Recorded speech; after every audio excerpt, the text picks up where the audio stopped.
coisa, qualquer outro problema. Hoje pela manhã foi uma manhã triste aqui para nós, uma manhã triste para o Ministério Pastoral, porque nós estivemos aqui no Cemitério da Saudade, em Juiz de Fora, fazendo ali a cerimônia fúnebre do nosso irmão José, 92 anos de idade. A primeira ovelha que eu batizei e posteriormente enterrei. Batizei o irmão José 1 ano atrás, ele tinha 91 anos de idade. E hoje ele se despediu, hoje nós nos despedimos dele e temos a certeza que vamos reencontrá-lo, mas ainda assim é um momento triste, a morte nunca é fácil para ninguém. Por que eu estou falando disso em relação a esse tema que nós vamos trabalhar, os eventos finais?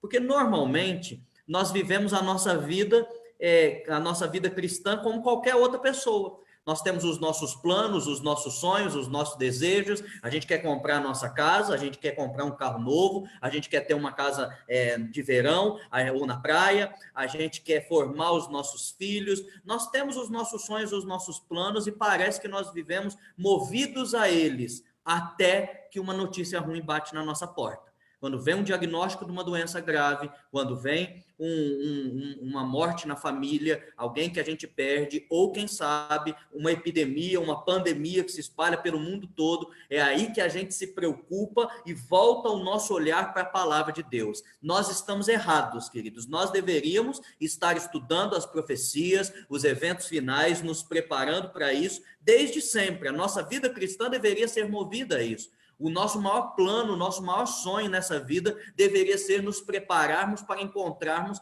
com o Senhor Deus. Infelizmente, não é assim que a maioria de nós estava vivendo até que começou a pandemia. Mas louvado seja Deus pela pandemia nesse aspecto. Lógico que a gente não está louvando a Deus por doentes e por mortes, mas pelo menos para isso a pandemia serviu, para que a gente despertasse e para que a gente agora tivesse o desejo de estudar mais profundamente a palavra de Deus em relação às profecias. Então, a gente começa hoje essa série, Eventos Finais. A princípio, a gente marcou 3 domingos seguidos. Se houver necessidade, a gente vai marcar um quarto. Eu lembro você que nós não somos profissionais, a gente pode ter um problema com a internet, a gente pode ter um problema com os equipamentos aqui, então fica tranquilo, Deus vai conduzir tudo, tá bom? Não precisa ficar nervoso, mas se programe para participar todos os domingos, 21 horas, horário de Milão, e 16 horas, horário de Brasília. Nós vamos fazer aqui uma reflexão de alguns textos da palavra de Deus todos os dias, e posteriormente nós vamos abrir para perguntas. Então, se durante a explanação aparecerem perguntas, presta bem atenção nessa parte. Se durante a explanação aparecerem perguntas que tem que ver com o tema, tá bom? Que tem que ver com o tema, então você daí de Milão vai colocar no Zoom, aí no chat do Zoom, e a Dani vai ficar de olho no chat do Zoom, e ela vai selecionar as melhores perguntas ali, as mais importantes para a gente estar respondendo no final. Ao mesmo tempo, você que está no Facebook, vai colocar aí no chat do Facebook, aí nos comentários da live, que a Miriam vai estar de olho para quê? Para no final também estar trazendo as perguntas mais importantes. Lembra você? Perguntas concernentes ao tema. Provavelmente não vai dar para responder todas, então faça perguntas que sejam verdadeiramente importantes. Qualquer dúvida que permanecer a gente não conseguir tirar, depois vocês procuram a gente pelo WhatsApp e a gente pode responder para vocês, tá bom? Então, a gente vai fazer uma explanação do texto bíblico e após a explanação do texto bíblico, a gente vai abrir para as perguntas, tá bem? Então, começamos agora os eventos finais. A gente começa indicando mais uma vez a leitura do livro Eventos Finais, de Ellen White, que é um livro que trata exatamente daquilo que nós estamos vivendo hoje, um livro extremamente atual, tá vendo que a Dani mostrou dela ali também, né? Um livro extremamente atual, parece que Ellen White escreveu agora, um livro muito importante para nós compreendermos a nossa vida nos dias de hoje. Mais importante, eu diria, do que os eventos finais, se é que a gente pode dizer isso, tem uma outra recomendação para hoje ainda, também, O Grande Conflito, também de Ellen White, tá bom? O Grande Conflito, que vai contar toda a história da batalha entre Deus e Satanás, dos céus até a nova terra. Se você quer entender toda a história do pecado, e muito dessa história tem a ver com a nossa vida, tem a ver com as profecias que se relacionam ao tempo do fim, então você leia aí O Grande Conflito. E por fim, hoje eu vou indicar esse daqui, ó.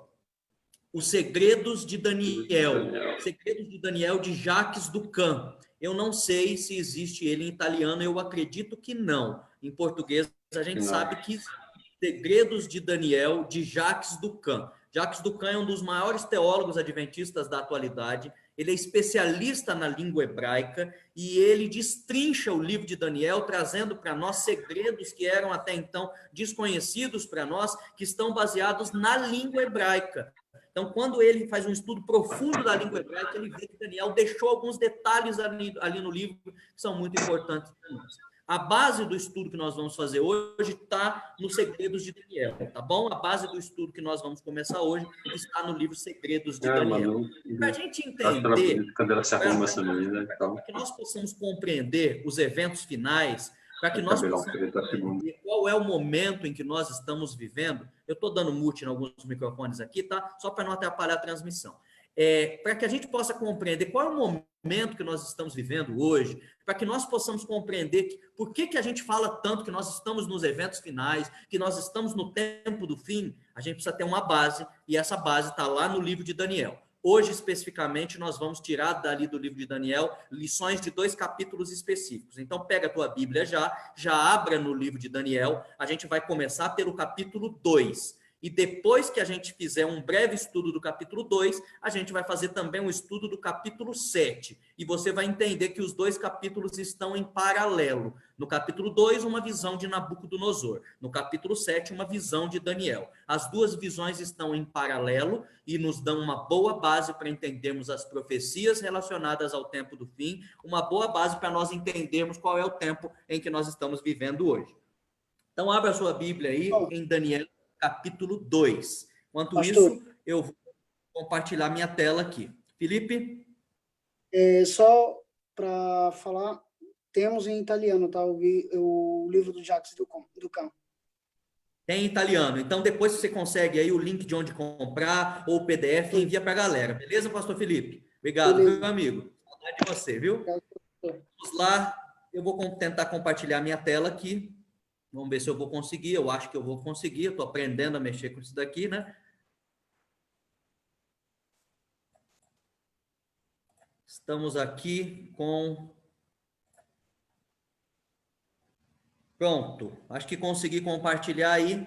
Estamos aí com o início do capítulo 2 de Daniel. Abra aí comigo a sua Bíblia em Daniel, capítulo 2. Nós vamos iniciar a leitura aí só nos primeiros versos para a gente poder entender aí o que está acontecendo.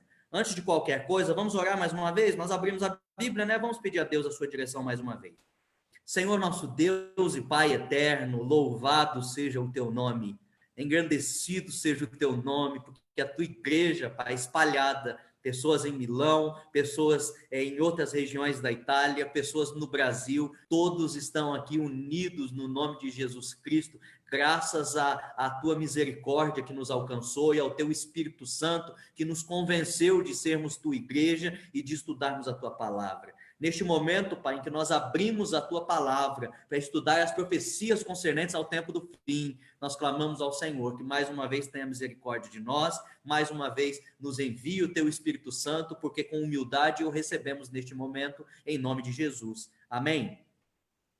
No 2º ano do reinado de Nabucodonosor, teve este um sonho, e o seu espírito se perturbou e passou-se-lhe o sono. Então o rei mandou chamar os magos, os encantadores, os feiticeiros e os caldeus, para que declarassem ao rei quais lhe foram os sonhos. Eles vieram e se apresentaram diante do rei. Disse-lhes o rei: tive um sonho, e para sabê-lo está perturbado o meu espírito. Os caldeus disseram ao rei em aramaico: ó rei, vive eternamente, dize o sonho aos teus servos e daremos a interpretação. Respondeu o rei e disse aos caldeus: uma coisa é certa, se não me fizerdes saber o sonho e a sua interpretação, sereis despedaçados e as vossas casas serão feitas monturo. Mas se me declarardes o sonho e a sua interpretação, recebereis de mim dádivas, prêmios e grandes honras. Portanto, declarai-me o sonho e sua interpretação. Responderam segunda vez e disseram: diga o rei o sonho a seus servos e lhes daremos interpretação. Então quer dizer que Nabucodonosor, o rei de Babilônia, aquele mesmo que havia mandado cercar Jerusalém, aquele mesmo que havia levado cativo Daniel e seus amigos e os demais jovens de boa família, estudiosos, inteligentes, sábios, havia levado todos cativos para a Babilônia. Agora ele teve um sonho. 3 anos haviam se passado desde o cerco de Jerusalém, desde quando os cativos haviam sido levados para a Babilônia. Depois desses 3 anos, Daniel e seus amigos, Sadraque, Mesaque e Abednego, esses são os que nós conhecemos, né, de acordo com a palavra de Deus, eles já haviam passado pela faculdade babilônica, pela universidade babilônica, já haviam aprendido a cultura dos babilônicos, o idioma dos babilônicos e toda a demais sabedoria que era importante para que eles pudessem servir diante do rei. Agora eles faziam parte daquele seleto grupo dos sábios que serviam diante do rei, que são chamados aqui no capítulo 2 de caldeus. 3 anos haviam se passado. O rei agora tem um sonho. E logo quando ele acorda daquele sonho perturbador, eu acredito que isso já aconteceu com você, você teve um sonho perturbador e de repente acordou no meio da noite. Assim que o rei acordou, ele se esqueceu totalmente do sonho. E aí, quando ele acorda e se esquece do sonho, ele fica ainda mais perturbado. O sonho era perturbador, mas mais perturbador foi ele ter acordado e ter esquecido do sonho. Então, ele manda chamar todos os sábios e coloca todos os sábios sob pena de morte. Ele diz aos sábios: olha, vocês vão ter que agora me falar qual é o sonho que eu tive e me dar a interpretação. Os caldeus tentam ali arrumar um jeito e dizem a Nabucodonosor: olha, conta para nós o sonho, que a gente é especialista em dar interpretação. A gente estudou para isso, tudo que a gente faz na vida é isso. Conta o sonho e a gente interpreta. O problema é que Nabucodonosor não sabia qual era o sonho. Então ele disse: olha, vocês vão ter que dar um jeito de me dizer qual é o sonho que eu tive, porque eu pago vocês para isso, vocês são criados para isso, estudaram para isso. Agora, ou vocês fazem isso, ou vocês vão morrer. Vocês foram colocados agora sob pena de morte. O verso 11, ele ainda explica para nós um pouco melhor essa impossibilidade dos sábios e dos caldeus interpretarem um sonho que eles não sabiam qual era. Eles diziam assim, ó, verso 10 e 11: responderam os caldeus na presença do rei e disseram: não há mortal sobre a terra que possa revelar o que o rei exige, pois jamais houve rei, por grande e poderoso que tivesse sido, que exigisse semelhante coisa de algum mago, encantador ou caldeu. A coisa que o rei exige é difícil e ninguém há que a possa revelar diante do rei, senão os deuses, e estes não moram com os homens. Os caldeus disseram: olha, o que o senhor está pedindo é impossível, rei nenhum nunca pediu isso, para sábio nenhum, o senhor está maluco, não tem como. Só os deuses podem te revelar o sonho que o senhor teve e posteriormente dar a interpretação. E os deuses, olha, eles não moram com a gente, eles não estão aqui com a gente, eles não estão à nossa disposição. A Bíblia diz que, sob pena de morte, Daniel orou. Eu não vou entrar em detalhes da história, tá bom? A gente vai se focar mais na visão. Daniel orou, e quando Daniel orou, Deus revelou a Daniel este sonho. Então, qual que era o sonho? O que Deus mostrou a Daniel que fora o sonho de Nabucodonosor? Nabucodonosor sonhou com a estátua de um homem, a gente está vendo aí na imagem. E essa estátua, ela era dividida em partes. A cabeça tinha um metal, era de ouro, o peito e os braços era de outro metal, era de prata, o quadril, as coxas era de outro metal, era de bronze, as pernas de outro metal, de ferro, e os pés eram de barro e ferro. E aí o Daniel vai até Nabucodonosor e diz para Nabucodonosor que esse foi o sonho, e imediatamente Nabucodonosor se lembra e ele honra Daniel. Ele diz assim, está aí no verso 20, Daniel diz aí no verso 20: seja bendito o nome de Deus de eternidade a eternidade, porque dele é a sabedoria e o poder. É ele quem muda o tempo, as estações, remove reis, estabelece reis. Ele dá sabedoria aos sábios, entendimento aos inteligentes. Ele revela o profundo e o escondido, conhece o que está em trevas, e com ele mora a luz. Depois de Daniel ter a revelação de qual era o sonho e entregar essa revelação para Nabucodonosor, Daniel também trouxe a revelação da interpretação do sonho. Então a gente vê que há uma interpretação desse sonho. Espera só um minutinho, vou mudar aqui algo que está me atrapalhando. Pronto.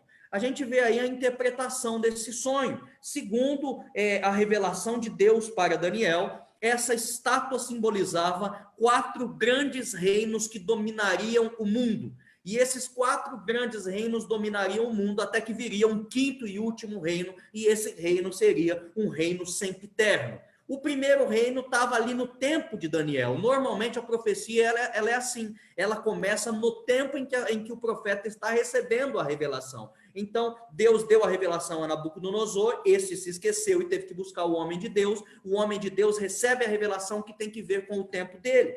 O próprio Daniel diz a Nabucodonosor que a cabeça de ouro simboliza o reino babilônico. Vamos ver se a gente acha aí no verso 37. Tu, ó rei, rei de reis, a quem o Deus do céu conferiu o reino, o poder, a força e a glória, a cujas mãos foram entregues os filhos dos homens, onde quer que eles habitem, e os animais do campo, e as aves do céu, para que dominassem sobre todos eles. Tu és a cabeça de ouro. E Daniel continua, depois de ti se levantará outro reino, e se você for ler a sequência, você vai ver que Daniel fala, e depois um terceiro reino, e depois um 4º reino, e por fim, o reino do Altíssimo, o reino de Deus. Esse reino, sim, é um reino sempiterno. Então Daniel recebe a revelação de Deus e entrega para Nabucodonosor, de que essa estátua simboliza os reinos que dominariam sobre o mundo. Interessante, intrigante, que no tempo de Nabucodonosor, os caldeus tinham por costume usar estátuas para fazerem previsões, e normalmente previsões que tinham que ver com reinados. Então Deus entrega para Nabucodonosor uma profecia que tem que ver com a realidade de Nabucodonosor. Quando Nabucodonosor ficou sabendo por Daniel que o sonho era sobre uma estátua, imediatamente ele já entendeu que tinha que ver com reinados. E agora Deus diz assim para Nabucodonosor através de Daniel: olha, rei, a cabeça de ouro é você, é o teu reinado, é o reinado babilônico. Nós, queridos adventistas do 7º dia, nós estudamos as profecias a partir de uma ótica, a partir de um ponto de vista. Esse ponto de vista se chama historicismo. Nós cremos que as profecias se cumprem na história. Então, quando a gente lê as profecias na Bíblia, a gente corre na história para encontrar o cumprimento lá na história. Algumas a gente consegue encontrar e outras a gente vê que a gente não encontrou porque ainda não se cumpriram, ainda hão de se cumprir. Existem outras pessoas, outros cristãos até bem intencionados, que costumam pegar as profecias bíblicas e colocar todas no passado, como se não houvesse nenhuma profecia bíblica para o nosso tempo ou para o futuro. E existem outros ainda que colocam todas as profecias bíblicas no futuro, como se nenhuma das profecias bíblicas já tivesse tido algum cumprimento na história da humanidade. Nós, adventistas, não fazemos assim. Nós, assim como outros historicistas que houveram na história da humanidade, vou dar um exemplo de um estudioso do livro de Daniel, Sir Isaac Newton, um dos maiores cientistas da história da humanidade. Assim como ele, nós estudamos as profecias baseadas na história. Quando eu olho para a história e eu comparo Daniel 2 com a história, eu vejo que realmente o Império Babilônico foi um império que dominou o mundo civilizado durante um bom período da história, entre 605 a.C.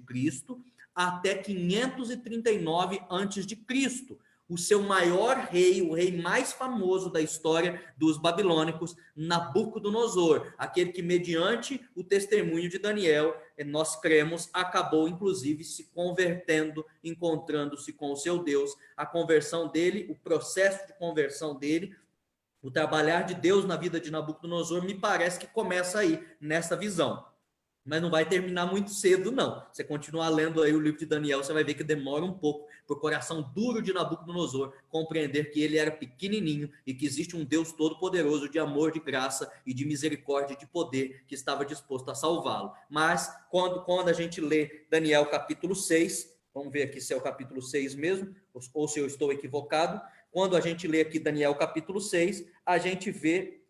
Daniel capítulo 4, a gente vê aqui um texto escrito pelo próprio Nabucodonosor, e o texto escrito pelo próprio Nabucodonosor nos mostra que ele acabou reconhecendo quem era Deus, e por ter acabado reconhecendo quem era Deus, nós cremos que ele se converteu.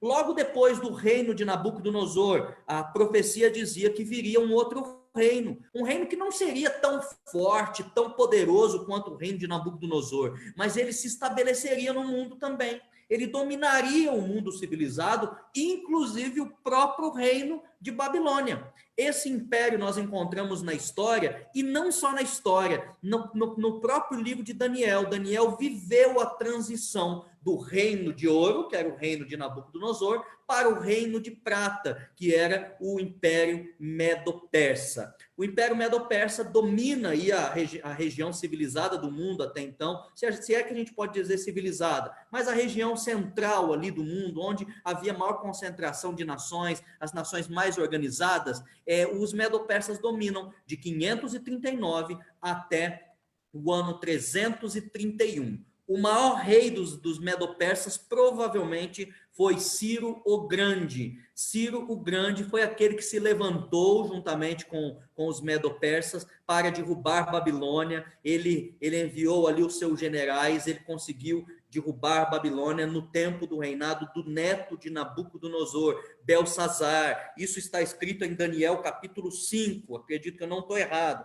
Quando aquela mão escreve na parede, Mene, Mene, Tekel, Parzim, que era a profecia que designava o fim do Império Babilônico e agora o início do Império Medo-Persa. Assim como Deus revelou a Nabucodonosor e a Daniel, nós olhamos para a história, aconteceu. E Daniel chegou a experimentar uma parte dessa história. Daniel viu o Império Babilônico, um império extremamente forte, provavelmente o mais poderoso que já houve sobre a terra, e logo depois ele viu a tomada do Império Medo-Persa. Um detalhe interessante dos Medos e Persas, eu não vou me deter em muitos detalhes, porque a nossa intenção aqui é fazer uma introdução para você compreender os eventos finais, mas eu vou dar um detalhezinho aqui importante, é que a prata, simbolizada aí na estátua representando o Império Medo-Persa, a prata era a moeda comum dos Medos e Persas. Todas as nações, todos os reinos que pagavam impostos aos Medo-Persas, pagavam esses impostos em prata. Não sei se é por pura coincidência ou se por um capricho de Deus, mas por acaso a Babilônia foi conhecida como o Reino do Ouro. A cidade babilônica, quando descoberta pelos arqueólogos, foi encontrado muito ouro, muitas estátuas de ouro, muita coisa de ouro, e em relação aos Medo-Persas, os Medo-Persas eram conhecidos por receber os seus impostos em prata. Agora nós chegamos na parte do ventre e das coxas da estátua, que representavam um terceiro reino que viria após os Medo-Persas, e esse seria o Império Grego. Como que a gente tem certeza que seria o Império Grego? Primeiro, quando a gente olha na história, a gente vê que quem vem governar o mundo, vem reinar sobre a maioria das nações do mundo após os Medos e Persas, foi realmente o Império Grego. Mas essa informação específica, ela já estava na Bíblia. Ela já estava lá em Daniel capítulo 8. Lá em Daniel capítulo 8, Daniel havia tido uma outra visão, onde ele via dois bodes lutando um contra o outro, e Daniel dizia que o bode que lutaria contra os persas e venceria os persas, o bode peludo, era o rei da Grécia. Daniel, é claro, quer dizer, a revelação que Daniel recebe é clara em nos dizer que após os medos e persas, quem reinaria no mundo seria os gregos. Queridos, no tempo em que Daniel viveu e os Medo-Persas já dominavam o mundo, eu estou falando agora de quando Dario passou a reinar em Babilônia, os gregos já eram uma nação poderosa e que vinha ganhando muita força, mas ainda demorou muito tempo após a morte de Daniel para os gregos chegarem a dominar o mundo, inclusive derrubar os Medo-Persas. E ainda assim a revelação foi clara, foi pontual em dizer quem vai dominar o mundo após os Medos e Persas serão os gregos. E isso acontece na história aí entre 331 e 168 a.C. O Império Grego é o império que domina o mundo. Esse domínio grego, a gente vai falar daqui a pouco um pouco melhor em Daniel capítulo 7, ele traz consequências para nós até os dias de hoje. Todos nós que vivemos no Ocidente temos uma mentalidade grega. A filosofia grega até hoje é base da nossa própria filosofia, né? O direito nosso é baseado um pouco no direito grego e no direito romano. A gente vai falar daqui a pouco dos romanos, né? A nossa cosmovisão, o modo como nós enxergamos a vida, tem muito a ver com o modo como os gregos enxergavam a vida. e os gregos deixaram uma influência para nós cristãos absurda, se é que a gente pode usar essa expressão, aonde? Nas próprias escrituras. Todo o Novo Testamento foi escrito na língua grega, para a gente ver que o Novo Testamento foi escrito após a queda do Império Grego. Mas a influência grega era tão grande que mesmo após a queda do Império Grego, a língua grega continuou a ser a língua universal durante muitos anos, a ponto de todos os apóstolos escreverem em grego, e hoje, quando a gente quer estudar bem a palavra de Deus, a gente tem que acabar estudando o grego bíblico para compreender isso. O principal rei dos gregos, Alexandre o Grande, esse daí, com certeza, o maior de todos os reis gregos. A história de Alexandre o Grande é fascinante. Se você gosta de história, eu convido você a estudar. Alexandre o Grande se encontrou com o sumo sacerdote numa oportunidade. Nesse encontro com o sumo sacerdote judeu, Alexandre o Grande se prostrou diante dele e disse que numa visão, num sonho, ele havia visto um homem vestido com aquelas mesmas vestes. A gente não sabe se ele teve uma visão se ele viu Jesus Cristo, ou se ele tinha tido um sonho com um sumo sacerdote mesmo. A gente não sabe qual é a história, mas a gente vê que tem um mistério de Deus muito grande aí. Alexandre o Grande, como todos os reis antigos, durante muito tempo achou que ele era uma divindade. E ele tentou achar suas origens até que ele entendeu que ele era pequenininho. E Alexandre o Grande também morreu ainda muito cedo. Mas o seu império, o Império Grego, começa em 331 a dominar o mundo e vai dominar o mundo até o ano 168, quando a gente entra no quarto e último reino da profecia bíblica. Presta bem atenção no que eu estou falando aqui, tá bom? Quarto e último reino da profecia bíblica. A gente vai entender isso melhor no passar dos dias, a gente vai entender a posição dos Estados Unidos da América nisso, a gente vai entender a exclusão dos chineses, dos indianos, do Oriente Médio nisso, mas na profecia de Daniel, quarto e último reino, o reino romano, que é o reino que toma lugar agora, que tá aí baseado nas pernas, as pernas de ferro. O Império Romano é o império que reina sobre a terra, de 168 a.C. até 476 depois de Cristo. Então, o Império Romano é um império que tem uma durabilidade de tempo aí maior, e é um império também conhecido por ser extremamente agressivo, mas também por ser extremamente político. Aonde que a gente vê o cumprimento dessa profecia? Aonde que a gente vê essa profecia se cumprindo nas Escrituras? Quando Jesus vem à Terra. Você se lembra quando Jesus vem à Terra? Quem é que está governando a Judéia? O nome dele era Pôncio Pilatos, lembra? Um governador romano. Um governador romano estava governando a região de Israel, a região do povo de Deus, a região da Judéia. Então, quando Caifás e os demais líderes de Israel querem levar Jesus Cristo à cruz, eles vão lá em Pilatos, e é o governador romano quem lava as mãos, ou seja, no final das contas, é ele quem autoriza, é ele quem permite que os judeus façam como quiser com Cristo. É a prova de que os romanos dominaram o mundo, inclusive a Terra Santa, inclusive a Terra Sagrada. Esse Império Romano, repito, começa em 168 a.C. e ele vai até 476. Só vou abrir um parênteses aqui, um minuto. Ele não vai somente até 476, tá bom? Até 476, ele é Império Romano, somente Império Romano. Mas em 476, com o início das invasões bárbaras, começa um quinto período da profecia, ainda com o Império Romano. Por que eu digo isso? Porque quando eu chego nos pés da estátua, na última parte da estátua, ainda tem ferro lá. Quer dizer que os romanos continuam, mas agora eles não governam mais sozinhos. Agora não governa somente mais o Império Romano. Agora, existem duas linhas de interpretação profética aí, eu vou apresentar as duas que eu mais vejo razão nelas, e você vai ter a liberdade de estudar, de orar a Deus, para escolher qual é aquela que você prefere. A primeira está aí no slide, poder político e religioso. Será que é isso que acontece a partir de 476? A partir das invasões bárbaras? Será que esse barro misturado com ferro nos pés da estátua representa o poder religioso romano? É bem possível. Por quê? Porque a partir mais ou menos desse tempo, a Igreja Romana ganha tanta força que ela passa a governar o mundo.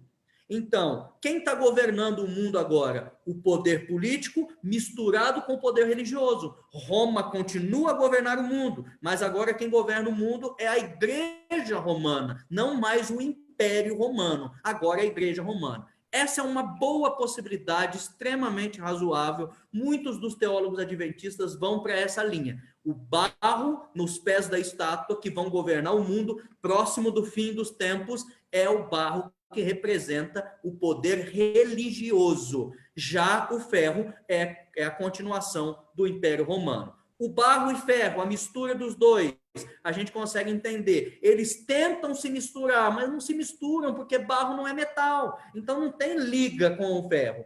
E, ao mesmo tempo, o barro também mostra a fragilidade do último império que governaria sobre o mundo, dos últimos momentos do Império Romano sobre o mundo. Há uma segunda possibilidade que eu quero trazer à tona, não quero dizer que tem só essas duas, há outras e você é livre para procurar, mas eu fico com essas duas, são as que eu acho mais razoáveis. Há uma segunda que eu gosto bastante também, que tem que ver com a Europa, que começa com as tribos bárbaras. Estão aí os povos bárbaros, né? Você consegue ver aí, eu acredito, no slide que a gente está apresentando, está aí os povos bárbaros. Você vê aí que haviam 10 povos bárbaros, alguns fazem conexão desses 10 povos bárbaros europeus com os 10 dedos da estátua. Eu quero lembrar você que a Bíblia não fala nada sobre isso. Essa é uma interpretação nossa, tá bom? Não tem nada na Bíblia sobre isso. Eu, particularmente, não fico com essa ideia. Prefiro, lá em Daniel capítulo 7, daqui a pouco a gente vai chegar lá, o monstro que representa o Império Romano tem 10 chifres. Lá eu consigo enxergar as 10 tribos bárbaras. Aqui nos pés, talvez não, mas é possível também. 10 povos bárbaros europeus que vão dividir o Império Romano, que vão adentrar o Império Romano, vão invadir os romanos e vão passar a governar junto com os romanos. Dessas 10 tribos bárbaras, eu vou citar cada uma ali, só para você se localizar, eu creio que você tem provavelmente ascendência em um desses povos. Os álamos, por exemplo, que são os alemães ou os germânicos, né, que nós conhecemos, os francos, que posteriormente vieram se tornar os franceses. Eu, por exemplo, tenho alguma coisa de francês, né? É bem pouquinho, mas alguma coisa aí na família a gente tem. Parece que uma bisavó, uma tataravó era francesa. Os bourguignons, que são os suíços, bourguignons tem uma outra palavra, não estou lembrando agora, acho que é burgões, mas eu não tenho certeza. Os suevos são os portugueses, a maioria de nós brasileiros tem alguma coisa dos portugueses, né? Os visigodos, que são os espanhóis, os anglo-saxões, que são os bretões e os ingleses, e os lombardos são os italianos. A maioria da galera aí que está assistindo tem sangue italiano, né? Tem a naturalidade italiana por causa da família. Então, a tribo bárbara que dá origem aos italianos é a tribo dos lombardos. E tem 3 tribos bárbaras agora, 3 povos bárbaros que nós vamos mencionar agora, que a gente já não encontra eles mais na história, porque eles foram extintos. Daqui a pouco a gente vai entender isso melhor em Daniel capítulo 7. Os vândalos, os ostrogodos e os érulos. O fato é que a estátua que Daniel revelou a Nabucodonosor, que foi o sonho dele, termina aí. Quer dizer que, primeiro, no tempo de Daniel, iria haver um governo que ia dominar o mundo, os babilônios. Aconteceu igualzinho à revelação de Daniel. Daniel é um livro incrível de se estudar por causa disso, porque do jeito que Daniel revelou, aconteceu. Logo depois, os medos e persas dominam o mundo. E eles vêm dominar o mundo até que Alexandre o Grande fortalece o Império Grego a ponto do Império Grego se tornar o império mais poderoso do mundo. Após a queda do Império Grego, os romanos se tornam os mais poderosos do mundo, e isso vem até o tempo do fim, já sem a força que tinha antes. Começa com ferro, depois sobra pouco ferro, se mistura ali com barro, demonstrando que o governo mundial do tempo do fim é um governo que é enfraquecido, é um governo que é bastante frágil, que nada tem a ver com os governos anteriores, com os impérios anteriores que dominaram o mundo, como Roma, como como Roma Antiga, como os gregos, como os medos e persas e também como os babilônios. Mas Daniel vê mais uma coisa, e ele diz para Nabucodonosor que o sonho de Nabucodonosor teve ainda uma outra parte. Daniel diz que no sonho de Nabucodonosor, uma pedra foi lançada dos céus. E preste atenção na expressão. No tempo desse último império, barro e ferro misturados, que podem ser os europeus que dividem o governo mundial, a influência mundial, juntamente com os romanos, ou o poder político e religioso misturados. Nesse tempo, uma pedra foi lançada dos céus. E ela foi cortada sem auxílio de mãos humanas. Ou seja, ela foi cortada pelo próprio Deus. Ela foi forjada pelo próprio Deus. Esse império não é um império humano. Esse império é o reino do nosso Deus. E ela é atirada dos céus. E quando ela é atirada dos céus, ela esmiuça todos os reinos humanos e estabelece entre nós um reino eterno. Amém? Estabelece entre nós um reino eterno, que é o reino de Cristo, o reino que nós tanto aguardamos. Eu volto aqui para você, porque daqui a pouco a gente vai compartilhar a tela para entendermos Daniel capítulo 7. Eu só quero entender o seguinte: você conseguiu compreender o que foi que Nabucodonosor viu? Deus deu a um rei pagão a revelação da história da humanidade, resumida nos reinos que dominariam o mundo. Então, tem gente que hoje olha para a história da humanidade e vê a China se tornando forte e poderosa e pensa assim: logo, logo os chineses vão dominar o mundo. E eu digo a você com toda certeza e sem sombra de dúvida alguma: isso não vai acontecer. Não se levantará outro império após o tempo em que nós vivemos. Por que não se levantará outro império? Porque a China não está na estátua de Nabucodonosor. E a China começa lá no tempo de Nabucodonosor, quer dizer, a estátua começa lá no tempo de Nabucodonosor e vai até o tempo do reino de Cristo. Então, entre o reino de Cristo e Nabucodonosor, não aparece China, não aparece Índia, não aparece o Oriente Médio, não aparece o Brasil. Você que está achando que o Brasil vai se tornar a maior potência mundial e vai dominar sobre o mundo todo. Nada disso, tá bom? Nós já estamos vivendo no tempo do último reino. Os babilônios não mais existem, foram totalmente extintos. Os medo-persas não mais existem. Ainda que existam países ali na mesma região que têm alguma origem, esse povo não mais domina sobre o mundo, não tem mais nenhuma influência. Os gregos ainda existem, mas são uma nação pequena, tem um povo sofrido, tem um povo feliz. Eu tenho um sonho de conhecer a Grécia, talvez alguns de vocês aí já até conheçam, né? Mas é um povo que já não tem mais influência alguma sobre o mundo. Os romanos têm alguma influência ainda sobre o mundo? Tem influência, mas já não é a mesma influência que tinha no passado. O fato é que nós vivemos ainda no tempo de domínio dos romanos, no tempo de influência dos romanos, junto com os europeus, junto com a União Europeia. Foi o que a gente viu ali nos pés da estátua de Nabucodonosor. Após isso, virá um outro reino? Não, não virá um outro reino. Há um reino poderoso no mundo, a gente vai falar sobre ele durante a nossa série aqui. Um reino extremamente influente, que é um reino que vai ajudar esses pés da estátua a terem um último poder. Quer dizer que vai ajudar os romanos a se levantarem uma última vez na terra. Mas esse reino não é reino que domina sobre o mundo todo, ainda que tenha grande influência. A gente vai agora para Daniel capítulo 7. Porque em Daniel capítulo 7, alguns anos se passaram, Nabucodonosor já morreu, Nabucodonosor já morreu, e Daniel agora tem uma visão. Essa visão que Daniel tem, eu já adiantei para vocês, é paralela com a visão que Nabucodonosor teve no capítulo 2. Só que, como algum tempo já passou e agora vem uma nova visão, essa nova visão traz maior conhecimento, traz mais detalhes para nós, e nesses detalhes a gente consegue enxergar, a gente consegue compreender um pouco melhor as coisas e até aprender um pouco mais. Daniel capítulo 7, repito, está em paralelo com Daniel capítulo 2. Mas essa visão quem tem não é o rei, quem reinava agora era Belsassar, está escrito aí em Daniel capítulo 7, verso 1. no primeiro ano de Belsassar, rei da Babilônia, teve Daniel um sonho e visões ante seus olhos. Quando estava no seu leito, escreveu logo o sonho e relatou a suma de todas as coisas. Falou Daniel e disse: eu estava olhando durante a minha visão da noite, e eis que os 4 ventos dos céus agitavam o grande mar. 4 animais grandes, diferentes um dos outros, subiam para o mar.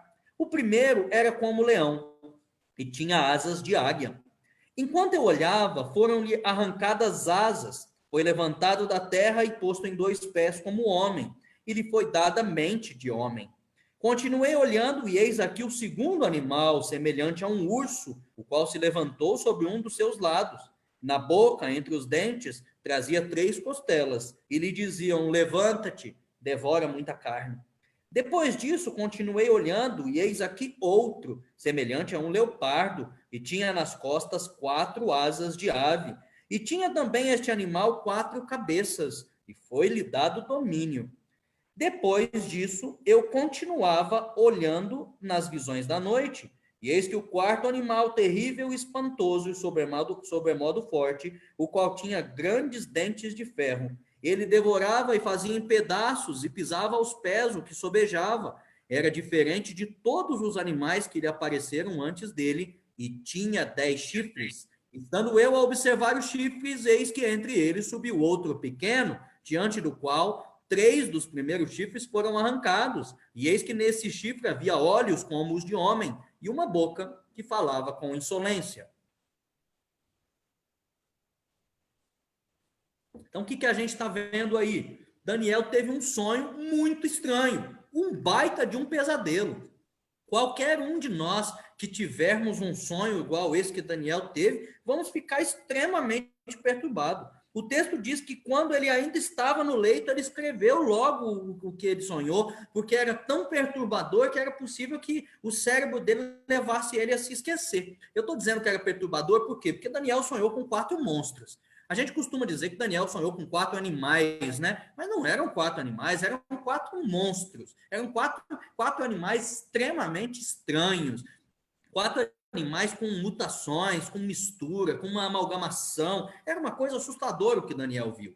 Chama a atenção, em primeiro lugar, lá na estátua de Nabucodonosor havia quantos metais?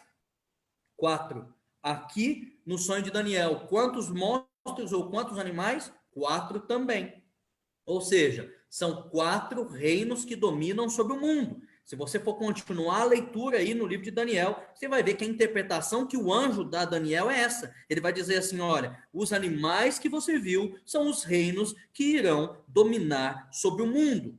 Daniel ainda vivia no tempo do Império Babilônico. O Império Babilônico ainda não havia acabado. Este ainda era o primeiro ano do rei Belsassar. E o que vai acontecer com Daniel, o que vai acontecer com Belsassar vai ser em 539, quando ele vai perder o reino para os medo-persas. Essa história aqui, o primeiro ano do reino de Belsassar, o neto de Nabucodonosor, que reinou no lugar de Nabonido, seu pai, porque Nabonido provavelmente não quis ser rei e foi embora para os oásis e viveu lá, segundo diz Jacques Ducan aí nesse livro, Segredos de Daniel. Essa história acontece no ano 553. Então, são aí 14 anos antes do Império Babilônico cair e o Império Medo-Persa entrar em cena.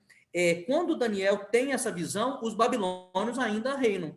Mas Daniel agora tem uma visão ampliada de como serão os reinos posteriores. Mas me parece aqui, se você notar, que o capítulo 7 vai enfatizar nenhum dos 4 animais, ele vai enfatizar uma parte do último animal. Qual é essa parte do último animal? O chifre que nasce ali no meio da cabeça desse 4º animal. Esse chifre é estranho, porque ele fala como um homem, ele tem boca de homem, ele tem olhos de homem, ele é um negócio extremamente estranho.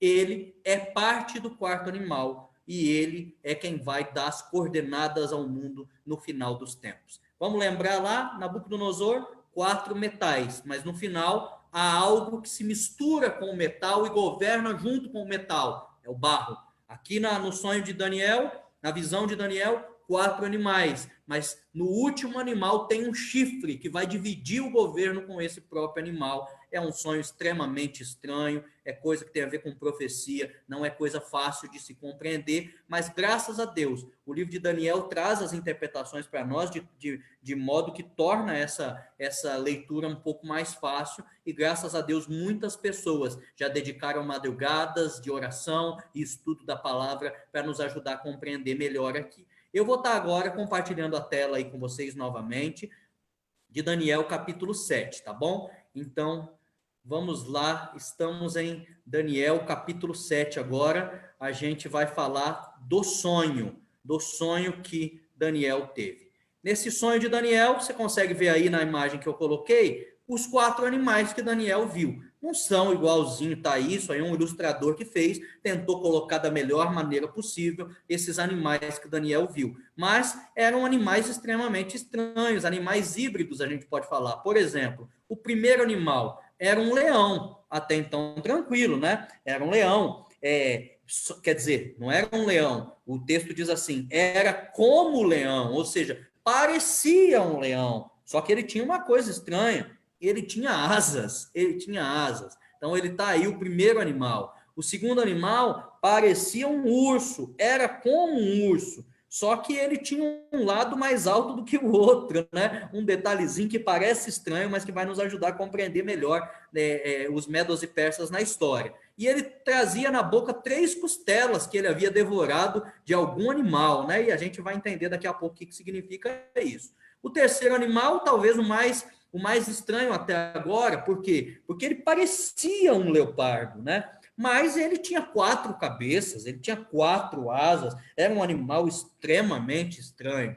E o último, Daniel não sabe dizer com o que parecia. Ele diz, olha, era uma besta. O quarto animal era terrível, era espantoso, era sobremodo forte, ele tinha grandes dentes de ferro. O ilustrador que fez essa ilustração para nós aí fez uma espécie de um dragão com 10 chifres aí, mas era um monstro que Daniel nem soube dizer com o que parecia. Lembro você que essa visão de Daniel agora ela acontece em 553 a.C., ou seja, um bom tempo depois de que Daniel teve aquele encontro com Nabucodonosor. É o primeiro ano do reinado de Belsazar, então quer dizer que Nabucodonosor acabou de morrer, ou Nabonido acabou de negar o reino, e Daniel tem esse sonho com os 4 monstros. O primeiro monstro, a gente vê uma clara conexão, um claro paralelo com a estátua de Nabucodonosor, com a cabeça da estátua. Por quê? Em primeiro lugar, o leão é o rei dos animais e o ouro é o rei dos metais.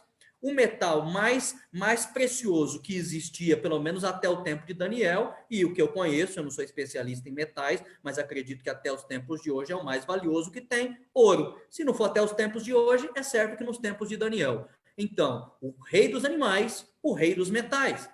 O leão é símbolo de força, assim como no sonho de Nabucodonosor, havia ficado claro que o reino dele seria o mais forte de todos. As asas de águia simbolizam a velocidade e a destreza com que Nabucodonosor saiu dominando todos ao seu redor, inclusive o povo de Judá. A imagem de leões alados, preste bem atenção nessa informação que o Jacques Ducan dá no livro para nós, ela era um símbolo do Império Babilônico. Muito intrigante que quando escavaram Babilônia, quando finalmente Babilônia foi achada, encontraram muitas estátuas de leões alados na cidade de Babilônia. Por quê? Porque o leão alado era o símbolo de Babilônia. Então, quando Daniel viu o leão alado no sonho, queridos, presta atenção. Se eu sonhar com um leão com asas, o que eu vou entender? Eu não vou entender nada. Eu vou acordar maluco. Vou perguntar para Deus, o que é isso, Senhor? Isso é um sonho, isso é um pesadelo, porque eu não tenho ideia do que se trata. Com Daniel não foi assim.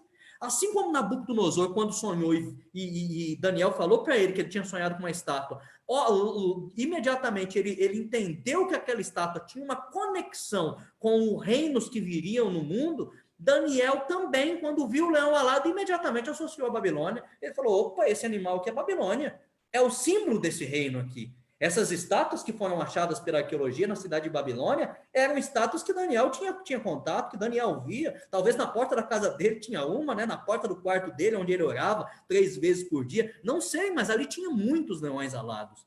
E os leões alados eram o que ornamentavam as maiores obras do povo babilônio. Então, a gente consegue entender aí que há um claro paralelo entre a visão de Nabucodonosor e o sonho de Daniel.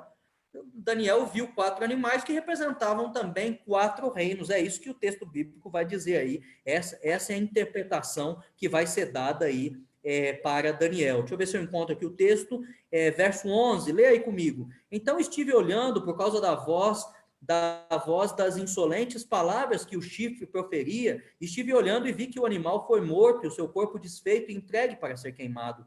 Quanto aos outros animais, foi-lhes tirado o domínio.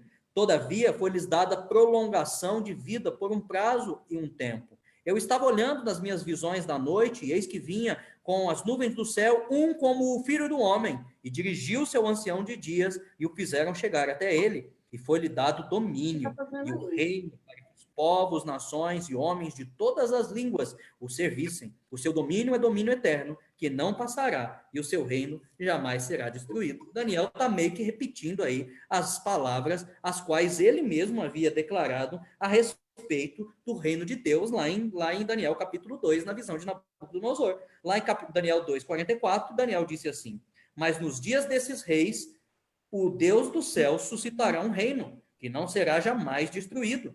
Esse reino não passará a outro povo, esmiuçará e consumirá todos esses reinos, mas ele mesmo subsistirá para sempre. Meio que as mesmas palavras, a gente consegue encontrar aí um paralelo claro. O último reino que Daniel vê é o reino do Filho do Homem. O último reino que Nabucodonosor viu, o reino da pedra cortada sem o auxílio de mãos. Há um paralelo claro para nós, para que a gente possa compreender a história da humanidade revelada para Daniel. Depois, Daniel viu um segundo animal que parecia um urso, e ele tinha um dos lados mais alto do que o outro e 3 costelas na boca. O urso é conhecido por sua crueldade, né? É um animal extremamente cruel. Quando ele enfrenta outro animal, ele é extremamente violento, assim como foi considerado pelos grandes historiadores o Império Medo-Persa, um império cruel e extremamente violento, a ponto da pena de morte dos medo-persas ser uma cova com leões, onde Daniel foi parar. Você se lembra que com Daniel não aconteceu nada, mas lembra os sátrapas que mandaram Daniel para a cova dos leões? Foram jogados com toda a sua família, olha o tamanho da crueldade. Foram jogados com seus filhos, com suas filhas, crianças, com suas esposas, todos dentro da cova de leões, e foram devorados imediatamente pelos leões, que eram criados para ter fome, para devorar quem fosse jogado lá dentro. Ou seja, um povo extremamente cruel. Um lado do urso é mais alto do que o outro, ou melhor, se levanta primeiro. Na história dos medos e persas, nós vemos que com Ciro o Grande, os persas se levantam primeiro. Dentre o Império Medo-Persa, que é a união de 2 povos, os medos de um lado e os persas do outro, os persas durante um bom tempo foram mais fortes. Eles se levantaram primeiro. As 3 costelas, os grandes estudiosos das escrituras, e o Jacques Ducan concorda com eles, representam 3 grandes reinos que foram dominados pelos medos e persas, e que após os medos e persas dominarem, concluíram o domínio dos medos e persas, o domínio mundial, o governo mundial dos medos e persas. Esses 3 povos, a gente encontra na história, são Lídia, Babilônia e Egito. 3 nações extremamente poderosas do tempo dos medos e persas e que foram dominadas por ele. Dessas eu destaco Babilônia, que era o governo mundial. Para um império tomar lugar de outro império mundial, o que ele precisava fazer? Precisava derrubar aquele outro império. Não adiantava só dominar a circunvizinhança, ele tinha que derrubar. Então, ele dominou a Lídia, ele dominou o Egito, extremamente poderoso ainda nesse tempo, mas ele vai se tornar um império mundial mesmo quando ele domina Babilônia. Então, essas 3 costelas provavelmente representam as 3 nações que foram dominadas pelos medos e persas.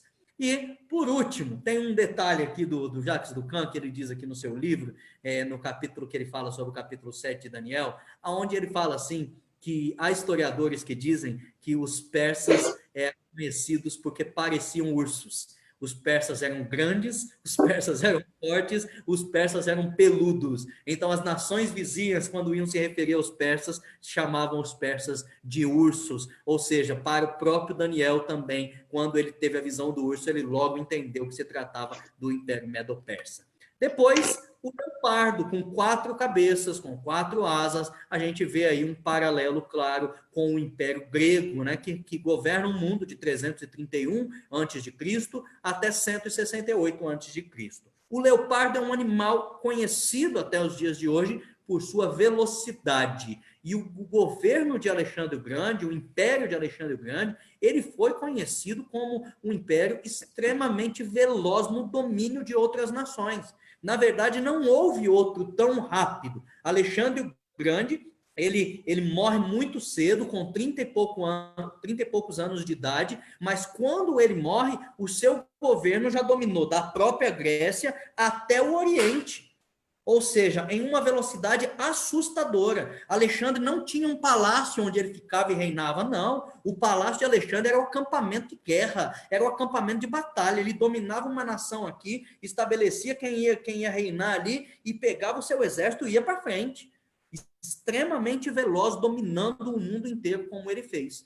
As asas mostram que ele era ainda mais veloz, mostra que a sua velocidade era ainda mais assustadora. E não tem um historiador que vai negar isso, que Alexandre o Grande dominou o mundo com maior velocidade do que qualquer outro reino na história da humanidade. 4 cabeças mostram 2 coisas. A primeira, um governo, um domínio universal. Quer dizer que o reino grego não foi mais poderoso nem que o Medo-Persa, nem que o Babilônio, mas o seu domínio foi maior. Geograficamente, o seu domínio foi maior. Mas tem um outro detalhe aí das 4 cabeças que tem que ver com os 4 reinos nos quais a Grécia se divide após a morte de Alexandre. A Grécia continua a dominar o mundo após a morte de Alexandre e só vai deixar de dominar o mundo no ano 168, quando os romanos passam a dominar o mundo. Mas até lá, a Grécia passa a ser dividida em 4 reinos, 4 generais tomam o lugar de Alexandre e dividem a Grécia em 4 reinos. É oferecida a esse leopardo com 4 cabeças e 4 asas domínio, é oferecido domínio, e é por isso que eles dominaram tanto, não somente geograficamente, mas inclusive culturalmente. Está escrito aí, a cultura grega domina o mundo, e eu digo isso para você com segurança. A cultura grega domina o mundo até hoje.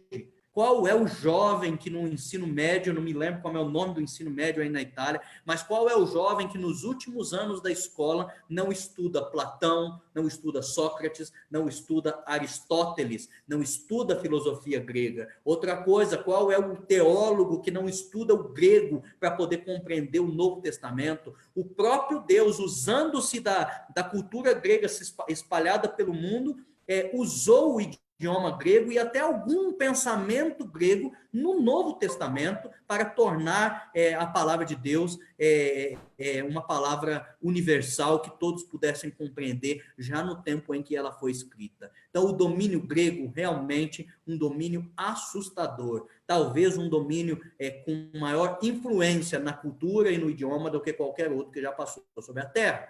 E, por fim, a gente chega aí no monstro que Daniel viu. Esse monstro, ele tá aí no texto bíblico, só um minutinho, ele está aí no texto bíblico em paralelo com,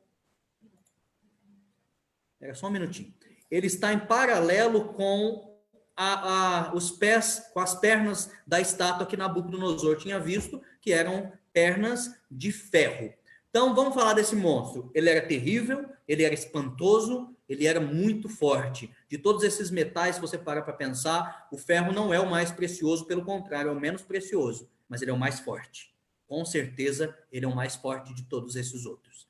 Esse monstro era um devorador, e esse monstro era diferente de todos os outros, porque ele tinha 10 chifres na sua cabeça. E aí eu relembro você das 10 tribos bárbaras que que dividem o Império Romano com os romanos, que invadem o Império Romano e passam a fazer parte do Império Romano ali e dividir a influência romana com eles, que são os álamos, francos, borguinhões, suevos, visigodos, anglo-saxões, lombardos, vândalos, ostrogodos e évolos. Por fim, há nesse monstro com 10 chifres, um chifre diferente. Surge ali um chifre no meio daqueles 10 ali, que tem face de homem. E para que ele surja, ele precisa derrubar 3 outros chifres. E a gente já viu no slide anterior que houve 3 nações ali que foram extintas, 3 povos bárbaros que foram extintos, que são os vândalos, os ostrogodos e os érulos. Para você ter uma noção, quando o papado passa a ter maior influência no Império Romano e o Papa finalmente passa a ter poder de rei, antes um pouco que isso aconteça, havia 3 povos bárbaros que eram extremamente contra isso e que não permitiriam que isso acontecesse se eles continuassem vivos. Esses 3 povos bárbaros estão aí: vândalos, ostrogodos e érulos. Esses 3 povos foram perseguidos pelo papado, e depois de perseguidos pelo papado, eles permitiram o surgimento do papado. O chifre tem face de homem, esse chifre que surge, esse chifre derruba 3 reinos para surgir, ele luta contra o povo de Deus, segundo está aí em Daniel capítulo 7, está mais para o final, tá bom, esse texto aí. Ele persegue os santos por 1260 anos, ele muda os tempos e a lei. É isso que esse chifre faz. Os teólogos adventistas, em maioria, e até teólogos não adventistas, têm enxergado esse chifre que surge aí com rosto de homem, né, com face de homem. Eles encontram nesse chifre aí um paralelo com o papado, que é o que vai sobrar do Império Romano para governar o mundo até pouco tempo atrás, para ter influência no mundo até os dias de hoje. Não são poucos os governantes de hoje que, ao receberem, ao ganharem as eleições, vão até o Papa para pedir ao Papa a sua bênção. Há pouco tempo atrás, não era só a bênção que tinha que pedir a autorização para reinar. Agora não, agora eles vão lá e só pedem a bênção, mas a influência papal ainda existe. De tempos em tempos, o Papa fala alguma coisa que tem influência mundial, que leva todo mundo a parar para refletir. Mas essa influência papal fora muito mais forte nos tempos antigos, e foi o Papa que se tornou o rei do Império Romano, se é que a gente pode usar essa expressão, e foi o Papa que ganhou influência no final da história do Império Romano. Então, a maioria dos teólogos vai dizer que esse chifre pequeno tem a ver com o papado. Por quê? Porque esse chifre pequeno luta contra o povo de Deus. E quando a gente vai estudar história, principalmente medieval, a gente vai ver como que o papado foi cruel ao perseguir aqueles que queriam ser fiéis à palavra de Deus.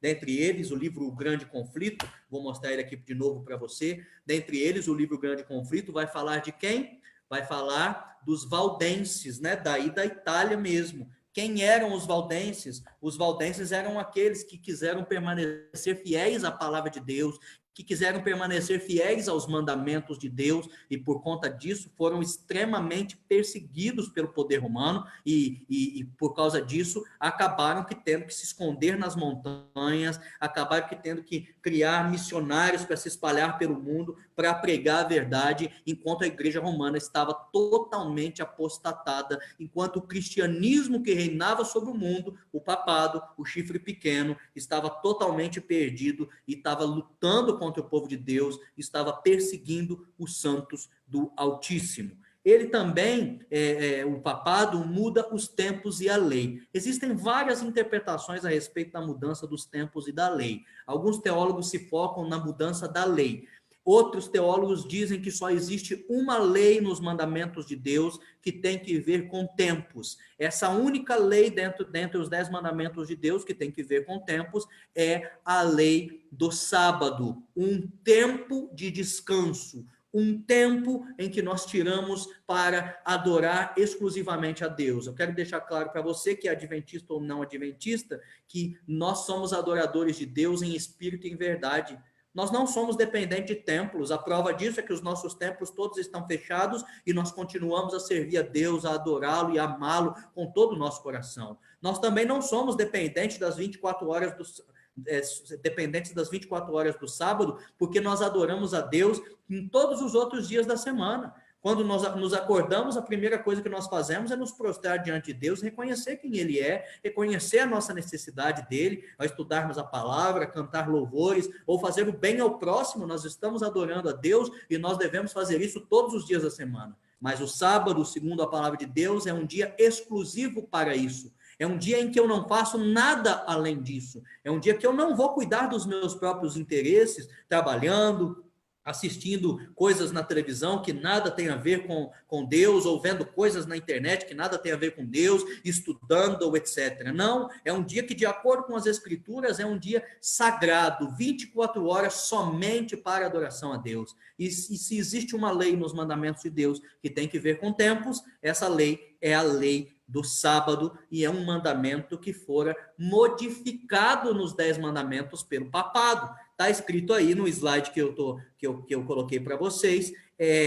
o Catecismo da Igreja Católica de Loyola, julho de 2000. Eu não consigo ler ele aqui perfeitamente, porque a arte do Zoom acaba me atrapalhando, mas está dizendo aí que o mandamento da igreja determina e especifica que a lei do Senhor aos domingos e nos outros dias de festa de preceito, os fiéis têm a obrigação de participar da missa. O catecismo da Igreja Católica mudou o dia de guarda.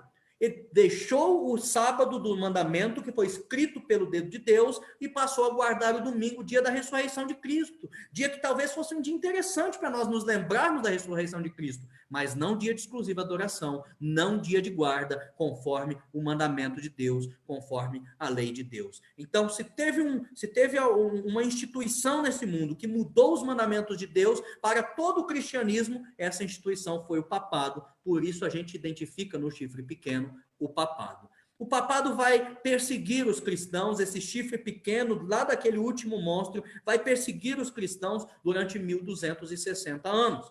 O Império Romano Papal começa no ano 538 da nossa era, e a perseguição vai até o ano de 1798.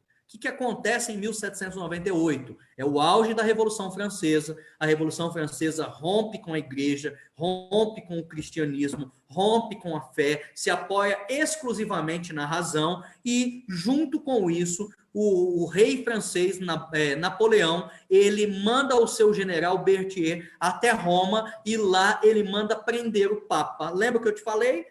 A partir de 538, o Papa, que era até então somente líder da igreja, passa a ser o imperador romano, passa a ser o rei do Império Romano. Agora, quando nós chegamos em 1798, esse rei que domina sobre o mundo todo, que é o Papa, ele perde totalmente o seu poder. Por quê? Porque um homem muito maluco, que era Napoleão, mandou prender o Papa, falar, quer saber, quem manda no mundo sou eu, o Papa não manda em nada, e ele foi lá e prendeu o Papa, e o Papa ficou preso, e desde então, o papado nunca mais recuperou o reino mundial. Nunca mais voltou a ter a mesma influência que teve no mundo.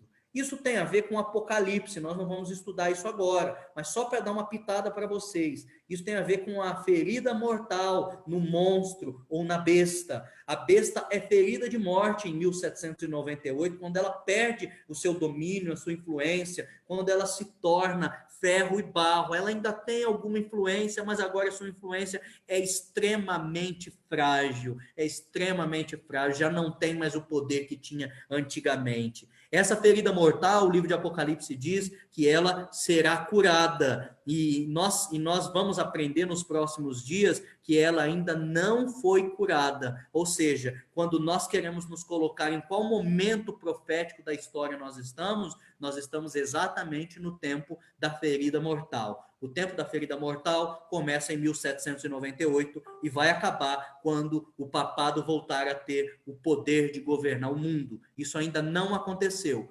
De anos para cá, a influência papal vem aumentando, mas ela já aumentou em outros momentos da história e ainda não chegou aonde deve chegar quando a ferida mortal vai ser curada. Eu não quero falar de Apocalipse com você, eu quero somente me focar aí em Daniel e a gente começa aí para as considerações finais antes das perguntas. Qual é a consideração final que eu quero fazer aqui? Por que eu trouxe Daniel capítulo 2 e Daniel 7? Em primeiro lugar, para você ter uma base profética, para você entender que Deus controla o curso da história. Os babilônios reinaram sobre o mundo, os medo-persas também, os gregos, os romanos e até o papado. Mas uma coisa é fato, Deus sempre esteve no controle de tudo isso. Por fim, eu gostaria também de falar para você, aqui em Daniel 2 e Daniel 7, não há outro reino após o reino romano, após o poder do papado, não há outro. A única coisa que vai acontecer é o papado receber novamente o poder que havia perdido em 1798. Após ele receber, e aí sim, o reino do Altíssimo vem, o reino de Jesus Cristo. Falei bastante rápido, por quê? Porque eu parti da premissa que a maioria de nós são adventistas. Então, a gente já tinha alguma base nisso. A nossa ideia era recapitular, era relembrar. Se você ficou um pouco perdido, eu quero pedir para você se debruçar no livro do Jacques Ducamp, Segredos de Daniel. Vou apresentar aqui de novo, caso você não tenha visto. Está aqui os Segredos de Daniel. Se debruça nele, é um bom livro para te dar uma base sobre as profecias de Daniel. A Bíblia Sagrada também, Daniel capítulo 2 e Daniel capítulo 7. Estuda ela em paralelo com a história, com um pouco mais de calma na próxima semana, e você vai conseguir compreender melhor. Última coisa, em 1798 acontece a ferida mortal na besta, nesse monstro. Essa ferida é especificamente no chifre pequeno, que fala com insolência, que parece um homem falando. Essa ferida mortal, ela nos coloca em um período profético que a maioria dos teólogos adventistas vai chamar de tempo do fim. A maioria dos teólogos vai dizer que de 1798 para cá, nós adentramos no que a Bíblia chama de tempo do fim. Alguns vão dizer que isso não vai acontecer em 1798, isso vai acontecer um pouco depois, em 1844, quando se cumpre a última profecia de tempo, a profecia das 2.300 tardes e manhãs. A última profecia de tempo se cumpre, então agora já não há mais nenhuma profecia de tempo, então a iminência da volta de Jesus é maior, então agora sim nós vivemos no tempo do fim. Seja como for, nós estamos depois de 1798, nós estamos depois de 1844. Então, queridos, nós estamos no tempo do fim. Isso é claro para nós. Nós não precisávamos ter vivido o coronavírus para entendermos que nós estamos no tempo do fim. Nós não precisávamos ver rumores de guerra o tempo todo no mundo, nos Estados Unidos falando que foi a China que criou o coronavírus, a Rússia falando que vai retalhar, a Coreia do Norte falando que está armada nuclearmente. A gente não precisava disso para entendermos que estamos no tempo do fim. A gente não precisava da Primeira e da Segunda Grande Guerra. A gente não precisava de estar vivendo nada do que a gente está vivendo. Se a gente estudasse Daniel e Apocalipse, nós já compreenderíamos que falta muito pouco para o Senhor Jesus voltar. Alguns teólogos vão dizer assim, então se o tempo do fim começou em 1798 ou em 1844, nós estamos no fim do tempo do fim. Ou seja, Jesus Cristo está voltando. Então eu preciso me desesperar? Calma, não é assim. Quem conhece a palavra de Deus tem que se alegrar, tem que exultar e erguer a sua cabeça, porque a nossa redenção se aproxima.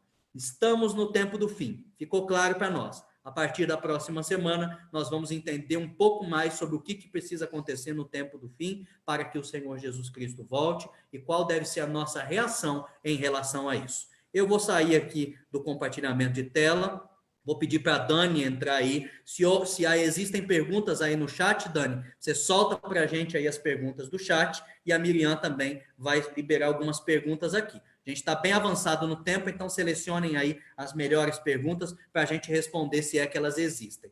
Se quiser fazer comentário também, a gente tem 2 pastores aí assistindo, pastor Basílio pode comentar o que quiser, fique à vontade, o Felipe, pastor Felipe pode comentar à vontade, tá bom? Vocês estão aí livres para falar o que quiserem. Primeiro a Dani, depois se vocês quiserem comentar, podem comentar também.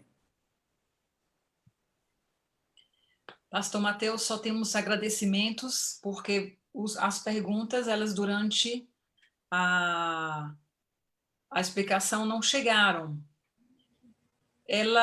Uma das perguntas que acabaram de chegar. Temos que ler quais capítulos do livro, eventos finais até a semana que vem? Eu não criei, Dani, um protocolo de leitura do eventos finais. Eu quero que vocês leiam de acordo com o que vocês podem, né? Nossa proposta inicial são 3 semanas fazendo este curso.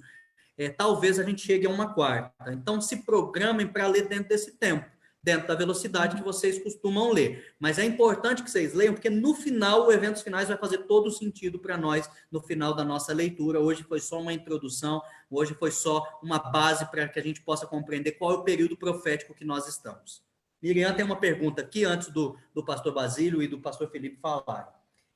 O irmão Marco Antônio Banho, de uma das nossas igrejas aqui, ele mandou a seguinte pergunta: Daniel teria ficado assustado e perturbado por achar que todas as visões aconteceriam no seu tempo? É uma boa pergunta, um bom comentário, irmão Marco Antônio. Um abraço, viu? Aí para o senhor, para os irmãos da igreja do Marumbi, para a Regina também, tá? Que Deus abençoe vocês. É bem provável, irmão Marco Antônio, que o Daniel, todas as visões que ele tem, quase ele fica muito perturbado. Algumas visões ele fica perturbado por dias. É muito provável que a perturbação dele tinha a ver com duas coisas. Primeira, ele não compreendia perfeitamente tudo.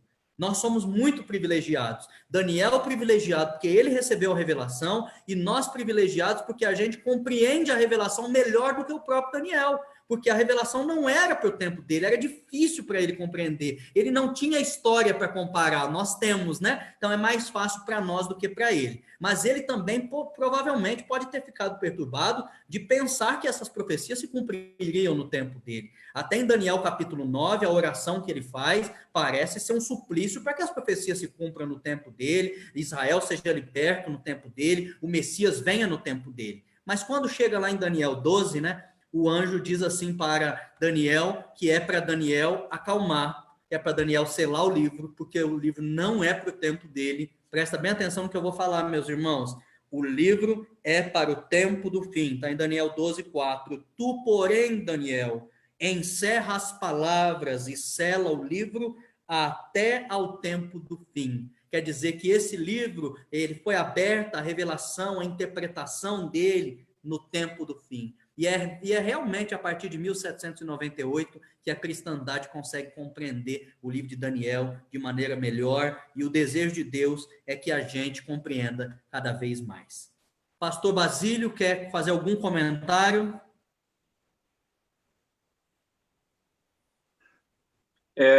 Penso che tutto è stato veramente chiaro e ricco, soltanto approfitto per salutarti e ringraziarti por questo momento, questa opportunità maravilhosa.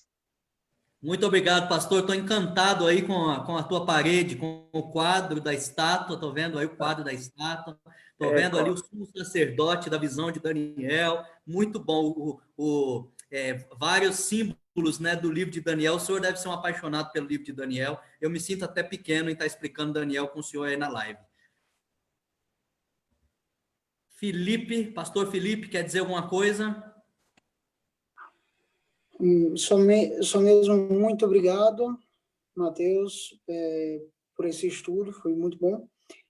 E informar que eu já passei o link para Dani, de onde comprar o livro em italiano, para aqueles que desejam italiano, ok? O livro do Jacques Ducan. Então, já está lá com a Dani, e a Dani pode passar o link. Só isso. Muito obrigado, Mateus. Pastor Mateus. Perfeito, queridos. Se existirem mais dúvidas que vocês não quiseram expressar aqui na live, mas ficou aí no coração, pode mandar para a gente no WhatsApp, a gente vai analisar com humildade. Às vezes a gente não vai saber responder, mas vai estudar para tentar encontrar uma resposta, tá bom? A gente tem uma semana aí para ficar claro para nós, Daniel 2 e Daniel capítulo 7. Isso nos ajuda a nos inserirmos na história profética. E a gente se inserindo na história profética, tira da nossa possibilidade duas coisas que não pode acontecer com a gente hoje. No meio do Covid, aí tem duas coisas que estão acontecendo com o povo de Deus. Tem gente que está esfriando definitivamente. Tem gente que está largando mão das profecias e da sua fé, como se Deus não fosse cumprir as suas profecias, Jesus não fosse voltar. Do outro lado, tem gente que está sensacionalizando, tem gente que está polemizando as profecias. Quando eu compreendo bem Daniel e depois Apocalipse, fica mais fácil de eu ter equilíbrio nesse momento e de eu fazer a vontade de Deus nesse momento. Eu agradeço os irmãos da igreja de Milão que participaram, agradeço os irmãos que participaram pelo Facebook, aqui do nosso distrito ou de outros lugares. Vou soltá-la no YouTube e mando o link para vocês mandarem aí para os amigos, tá bom? Para vocês dispararem para aqueles que vocês acham que que possam vir a ter interesse sobre isso. Na semana que vem, a gente continua, vamos estudar um pouquinho mais de Daniel e vamos entrar em Mateus capítulo 24, que é a profecia apocalíptica do Senhor Jesus Cristo, tá bom? Vamos concluir com uma oração, vamos orar por